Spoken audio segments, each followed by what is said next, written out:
नमस्कार दोस्तों, आज मैं आपको सुनाऊंगा एक पिता की दर्द भरी कहानी। एक गांव में एक छोटा सा बच्चा था। उसके पिता तो थे, लेकिन माँ की मृत्यु हो गई थी। पिता सारा दिन काम करता और अपने बेटे को पाल पोस कर बड़ा करता है। वह सारे सुख अपने बेटे को देता है जो एक माँ दे सकती थी। उस पिता ने कभी कुछ नहीं मांगा, सिर्फ इतना ही मांगा कि मेरे बेटे को कोई परेशानी ना हो। दिन बीतते गए, बेटा पढ़ लिख कर अच्छा जॉब भी करने लगता है और वह शहर में रहने लगता है। कुछ दिन बाद वह अपने पिता से मिलने आता है और कहता है, पापा मुझे कुछ पैसों की जरूरत है। मैं चाहता हूँ कि शहर में ही जमीन लेकर अपना घर बना लूँ। पिता इस बात को सुनकर बहुत खुश होते हैं। सोचते हैं कि मेरा बेटा है, एक ना एक दिन नाम करेगा। जिंदगी भर की बचाई हुई पूंजी को निकालकर अपने बेटे को दे देते हैं।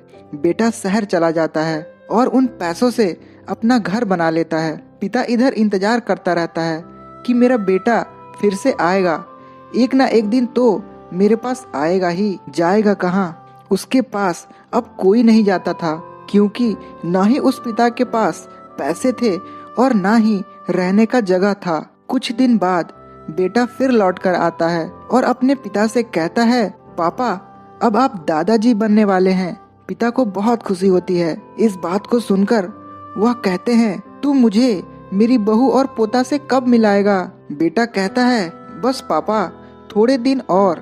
पापा मुझे कुछ पैसों की जरूरत है, क्योंकि आजकल थोड़ा जॉब में खींचबीच हो रहा है, जिसके कारण से मुझे कुछ दिन के लिए सस्पेंड कर दिया गया है। पिता के पास कुछ नहीं रहता है देने के लिए, लेकिन फिर भी कहता है, अच्छा बेटा तू रुक, मैं अभी आया कुछ पैसों का बंदोबस्त करके। पिता बाद में महाजन से कुछ पैसे उधार लेकर अपने बेटे को दे देता है और बेटा पैसे लेकर शहर चला जाता है। बरसों गुजर जाते हैं।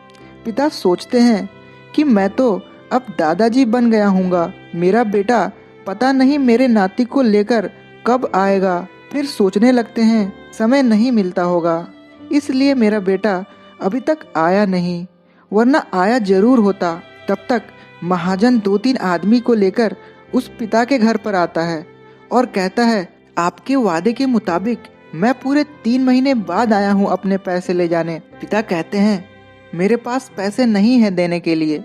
महाजन कहता है, जब पैसे देने नहीं थे तो आपने मुझसे उधार क्यों लिया? तभी पिता कहते हैं, ठीक है रुको, मैं तुम्हारे लिए पैसों का बंदोबस्त करके आता हूँ। और वहाँ के नजदीकी अस्पताल में चले जाते हैं। वहाँ जाकर अपना ब्लड डोनेट करते हैं और अपनी एक किडनी बेच देते हैं और उस महाजन का कर्ज छूटा कर देते हैं। किडनी बेचने के बाद उनकी स्थिति और भी खराब हो जाती है और वह उस राह में जी रहे होते हैं कि मेरा बेटा एक दिन आएगा जरूर। इस आस में जीते जीते एक दिन पिता की मृत्यु हो जाती है, परंतु उस बेटे को अपने पिता को आग देना भी नसीब नहीं हुआ। तो दोस्तों, आपको ये कहानी कैसी लगी? अगर अच्छी लगी हो तो प्लीज वीडियो को लाइक और शेयर करें, और ऐसी ही कहानी सुनने के लिए हमारे YouTube चैनल कहानियों की किताब को सब्सक्राइब करें।